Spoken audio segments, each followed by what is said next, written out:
Hilliard. I got so much more.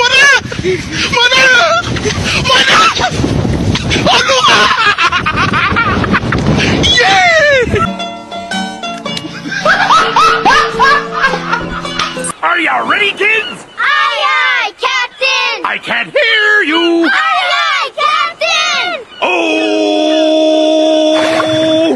Fucking design on right now. Break it down, bring it back, make it clap. I got 3 old thoughts, new block, where that damn bitches on my line, and you know Assalamualaikum warahmatullahi wabarakatuh. Di sini saya akan menjelaskan konsep dan perilaku konsumsi dalam Islam. Konsep dan perilaku konsumsi dalam Islam sangat dipengaruhi oleh ajaran-ajaran agama Islam dan prinsip-prinsip yang diatur dalam Al-Quran dan hadis. Islam memiliki pandangan yang unik terhadap konsumsi. Dalam presentasi ini, kita akan membahas prinsip-prinsip konsumsi dalam Islam, perilaku konsumen yang dianjurkan dan faktor-faktor yang mempengaruhinya. Perilaku konsumen dan konsumsi. 1. Perilaku konsumen merupakan proses keputusan individu yang mempengaruhi pembelian barang dan jasa untuk memenuhi kebutuhan dan keinginan. 2. Konsumsi merupakan tindakan membeli, menggunakan atau mengalihkan barang dan jasa demi memenuhi kebutuhan atau keinginan tertentu. Konsumsi dan perilaku konsumen dalam Islam. 1. Kepatuhan terhadap syariah. Konsumen muslim harus mematuhi hukum-hukum syariah dalam semua aspek konsumsi. Ini mencakup menghindari barang-barang haram seperti alkohol, daging babi, dan makanan yang tidak halal. 2. Keadilan dalam perdagangan. Islam mendorong keadilan dalam semua aspek perdagangan. Konsumen muslim seharusnya tidak mengeksploitasi orang lain dalam transaksi bisnis dan harus membayar atau menerima harga yang adil. 3. Tidak mubazir atau pemborosan. Islam mengajarkan agar individu tidak boros dalam konsumsi. Pemborosan dianggap sebagai perilaku yang tidak bertanggung jawab. Seorang muslim seharusnya tidak membelanjakan uang secara berlebihan atau membuang sumber daya. Faktor konsumsi dalam Islam. Agama. Karakteristik agama mempengaruhi perilaku konsumen. Dalam Islam, perbuatan konsumsi dipandang sebagai ibadah yang akan mendapatkan pahala jika dilakukan dengan cara yang benar. Kualitas. Konsumen dalam Islam dianjurkan untuk membeli barang berkualitas baik dan layak guna, sehingga tidak menyia-nyiakan harta yang dimiliki. Harga. Pembelian di dalam Islam harus berdasarkan pada harga yang benar dan adil tanpa melakukan penipuan, spekulasi, atau penawaran harga yang tidak realistis. Tanggung jawab sosial.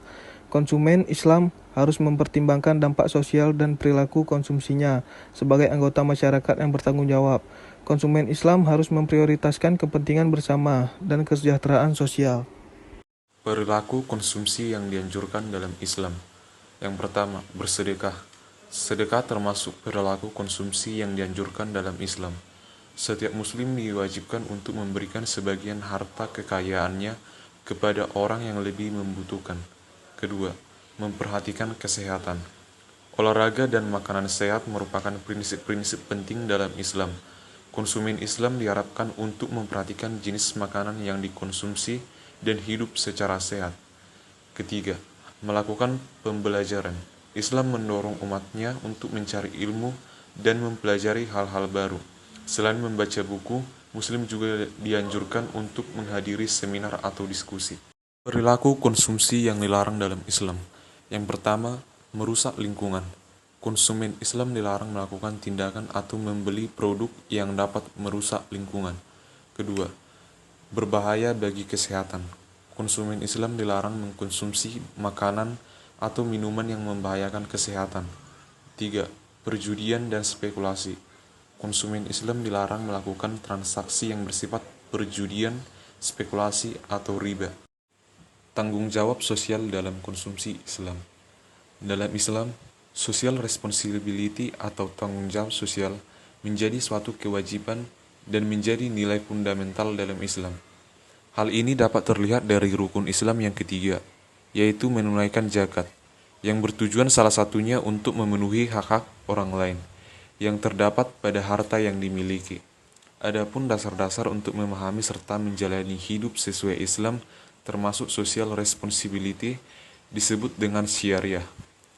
Prinsip ini berlandaskan pada surat Al-Hadid ayat 5 dan Al-Baqarah ayat 28.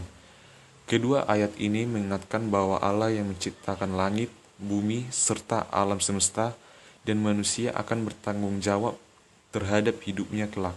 Maka dari prinsip tersebut, kegiatan ekonomi yang dijalankan termasuk dalam hal ini social responsibility mestilah dijalankan sesuai dengan prinsip-prinsip syariah sebagai bentuk pertanggungjawaban kepada Allah. Kesimpulan dan poin penting.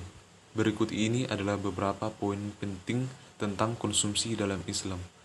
1. Tujuan konsumsi. Konsumsi dalam Islam harus bermanfaat dan memiliki tujuan baik. Prinsip ini menekankan bahwa individu muslim seharusnya tidak hanya memikirkan kepuasan pribadi, tetapi juga dampak konsumsi mereka terhadap orang lain dan lingkungan. 2. Hindari kelebihan.